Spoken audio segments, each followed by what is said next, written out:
The Stone Heart of St. Vincent, a novel of mystery, romance, and redemption in great slaughter. Chapter 1. The Echo of 500 Years. The mist clung to the rolling hills of Great Slaughter like a shroud of grey silk, damp and unyielding. It was a morning that felt heavy with the weight of centuries, the kind of Cotswold dawn where the line between the earth and the sky blurred into a singular, melancholic silver. For Sister Boniface, standing at the arched window of her laboratory at St. Vincent's Convent, the view was bittersweet. For 500 years, this stone edifice had stood as a bastion of peace, a sanctuary for the broken, a fortress for the devoted, and, more recently, a world-class hub for forensic chemistry. Now, the air smelled of change, and to Boniface's sensitive nose, it was a foul vintage. It smelled of the cold, metallic ink on legal contracts, and the acrid diesel fumes of a progress that didn't care for prayer. 500 years, she whispered, her breath fogging the ancient glass. Enduring, perennial. This be the time of our quince. She wasn't just reciting history. She was reciting a eulogy. The convent, the only home she had known for decades, was being sold.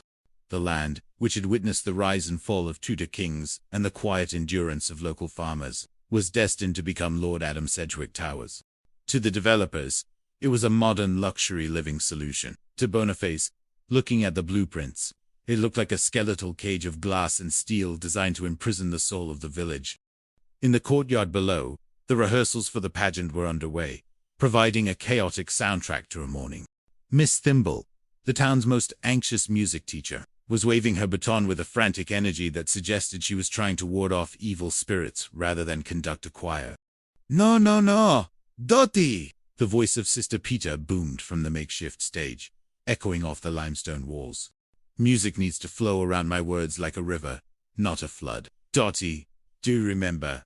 Your cue is the Reverend Mother symbolically handing over the key. It's a moment of dignity, not a race to the finish line." "So sorry," Dottie squeaked from behind the piano, clutching her sheet music as if it were a life raft. "I was worried I'd miss the dramatic pause." Sister Boniface smiled, despite the ache in her chest. The pageant was Reverend Mother Adrian's idea, a way for the sisters to go out, with their heads held high. It was an odd time to celebrate, but as the Reverend Mother often said, the Lord loves a joyful noise, even in the midst of a storm, especially when the storm is wearing a suit and carrying a briefcase. A sharp knock at the lab door broke her reverie. Inspector Sam Gillespie stood there, looking profoundly uncomfortable in his tweed jacket. Beside him was Felix Livingston, the young, earnest sergeant, who had become like a son to the sisters. Inspector Boniface greeted them, turning from the window with a practiced mask of cheer. "I assume you aren't here for a chemical analysis of the Sacramento wine, though I must say, the 1962 vintage is surprisingly robust." Sam sighed, rubbing the back of his neck. He looked tired, the kind of tiredness that comes from seeing a world you love slowly being dismantled. "Lord Sedgwick is here, sister, and that fellow they've brought a model of the proposed development. They want it on stage for the speeches tomorrow. A vision of the future, they call it." "A model of our demise," Boniface noted dryly. "It's progress, they say," Felix added, though his tone suggested he was quoting a textbook he found particularly distasteful. They descended to the main hall, where the air was thick with the tension of a funeral. Lord Matthew Sedgwick, the current Earl, stood by a draped object. He looked older than his years, his face a map of hidden debts and inherited burdens. Beside him stood Ronnie Penny, a developer with a shark-like grin and eyes that seemed to be calculating the square footage of the chapel's altar. Sister Boniface," Lord Matthew said, his voice strained. "I know this is difficult. My father loved St. Vincent's dearly. I just wish, well, circumstances being what they are. Circumstances usually involve a lack of imagination." My Lord Boniface replied gently, her eyes meeting his. Matthew looked away first. Suddenly, the heavy oak doors swung open. A woman entered with the stride of someone who owned the world, or at least intended to edit it. She was dressed in sharp London fashion, a camera slung over her shoulder and a notebook tucked under her arm. "Ruth," Sam gasped, his entire posture changing in a heartbeat.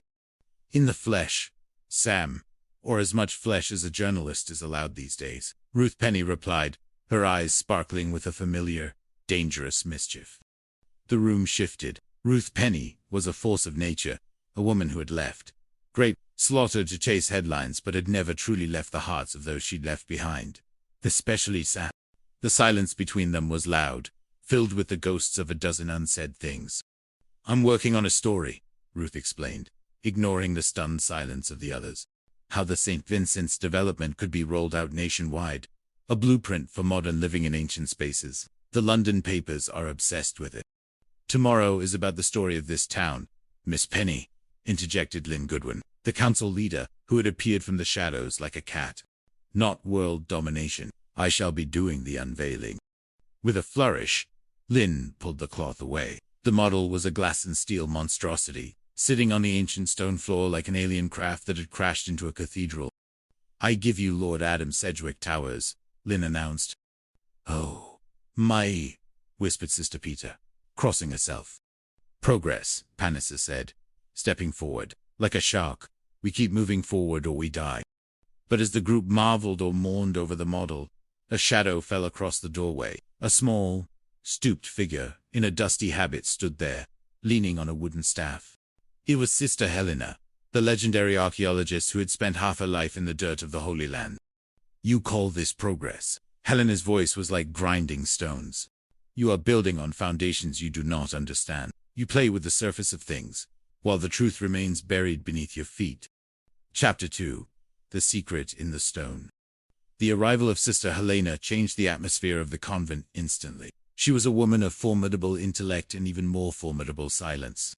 While the other sisters were busy packing linens and prayer books, Helena was seen wandering the chapel with a magnifying glass and a notebook, her lips moving in silent prayer or perhaps a secret calculation. Sister Boniface found her later that afternoon in the north transept, staring at a bronze plaque dedicated to the late Earl. Sister Helena, Boniface said softly, "I've read all your papers. Egypt, Machu, your work in Ephesus was extraordinary. You found the hidden aqueduct when everyone else said there was only dust." Helena turned, her eyes sharp behind thick lenses. All right. That's enough, Boniface. I've admired your work too, your forensic deductions. You have an eye for the small things that God hides in plain sight. Most people look at the world and see a forest. You and I, we see the veins in the leaves." "Golly," Boniface blushed.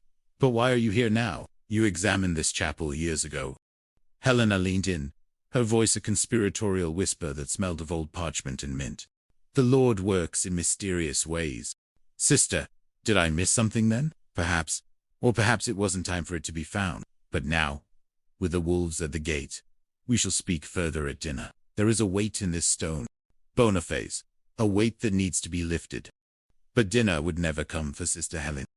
The evening was a blur of activity. The town was buzzing with the news of the sale. At the local pub, the Stag and Hound, the talk was divided. Some welcomed the new jobs the development promised, while others felt the soul of Great Slaughter was being sold for 30 pieces of silver. In the dark room of the convent, Peggy, the young civilian assistant at the police station, was helping Sister Boniface develop some archival photos. Peggy looked up, her hands stained with developer fluid. "I'm going to miss this, Sister," Peggy said. "The cases, the mysteries, the way you always see the truth when everyone else is just looking at the clutter." "The truth is always there, Peggy," Boniface replied, watching a photo of the 1920s choir slowly materialize in the chemical bath. "It's just that people are very good at standing in front of it. They use their egos as a screen." A frantic knocking interrupted them. It was Sister Peter, her face pale, her breath coming in short, jagged gasps. "Boniface, come quickly. It's Helena." In the chapel, they ran. The corridors felt longer than usual, the shadows of the vaulted ceilings stretching out like reaching fingers. The air in the chapel was cold, smelling of extinguished beeswax and ancient dust. There, at the foot of the altar, lay Sister Helena. Her staff was broken beside her. Her eyes, which had seen the wonders of the ancient world, were fixed on the vaulted ceiling, sightless. Inspector Gillespie arrived minutes later. He knelt beside the body, his professional detachment struggling against the personal grief of seeing a member of the St. Vincent family fallen. He reached out, his fingers hovering over Helena's pulse point, though he already knew. "Blunt force trauma to the back of the head," Sam muttered, his voice thick. "She never saw it coming." Ambushed in the house of the Lord.